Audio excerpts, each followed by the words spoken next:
distinguished guests, brothers and sisters, friends of Africa and the diaspora, good evening. I stand before you in the spirit of unity, pride, and memory. As the psalmist once declared, Ethiopia shall soon stretch forth her hands unto God. Psalm chapter 68, number 31. These words were not just prophecy. They were a vision that traveled across oceans into the hearts of enslaved Africans, freedom fighters, and the dreamers of a liberated Africa. Ethiopianism was more than a religious movement. It was a declaration of dignity. In the 19th century, African Independent Church in South Africa claimed the name Ethiopian as a symbol of freedom from colonial and missionary control.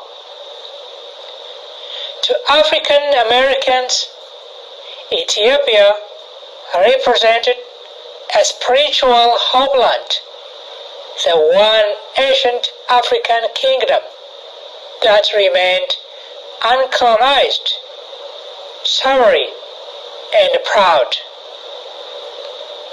Ethiopianism became both a theology and a politics. The belief that Africa could stand free, that black people everywhere could rise in dignity, that our destiny was not slavery or colonialism, but sovereignty, unity, and leadership. History tells us that in 1896, at the Battle of Adwa, Ethiopia achieved what many thought impossible, defeating a European colonial army. That victory was not Ethiopia's alone. It was Africa's victory, a beacon for generations. From Marcus Garvey proclaiming, "Look to Africa, when a black king shall be crowned," to Kwame Nkrumah, Jomo Kenyatta, and countless nationalists across Africa, Ethiopianism ignited the imagination of a continent and its diaspora. The Italo-Ethiopian War of 1935 further united black communities globally.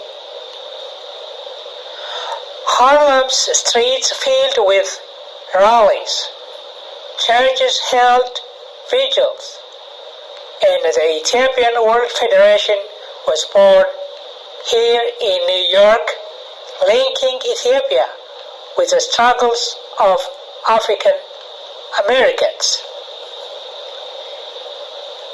It is no accident that Harlem became a second home for Ethiopianism. Here in this very city, African Americans saw in Ethiopia a mirror of their own struggle for equality and self-determination.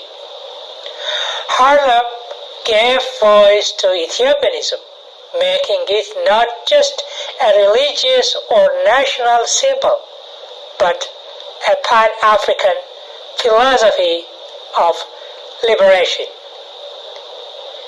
Today, as we gather, we are not only remembering history, we are reviving a vision, African nationalism achieved independence for many nations, but the promise of unity is still unfinished. Ethiopianism reminds us that unity is not optional, it is essential. In a world where Africa's children are scattered, where injustice persists, and where identity is contested, Ethiopianism speaks again: rise, unite, and lead.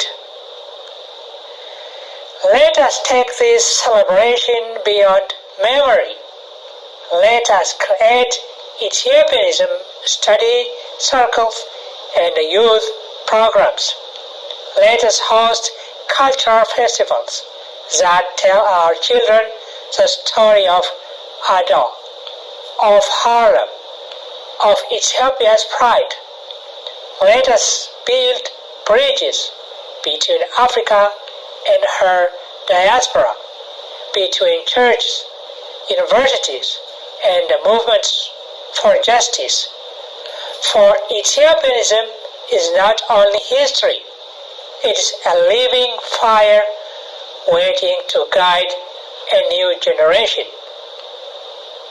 My friends, Ethiopianism was and still is a gift to the black world. It declared that we are not inferior, that we are heirs of kingdoms, builders of nations, and guardians of freedom.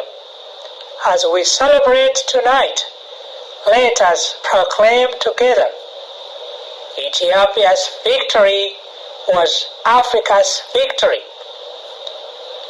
Ethiopianism's spirit is our spirit, and African unity is our destiny. May the flame of Ethiopianism burn brightly again here in Harlem, across Africa, and throughout the world. Thank you.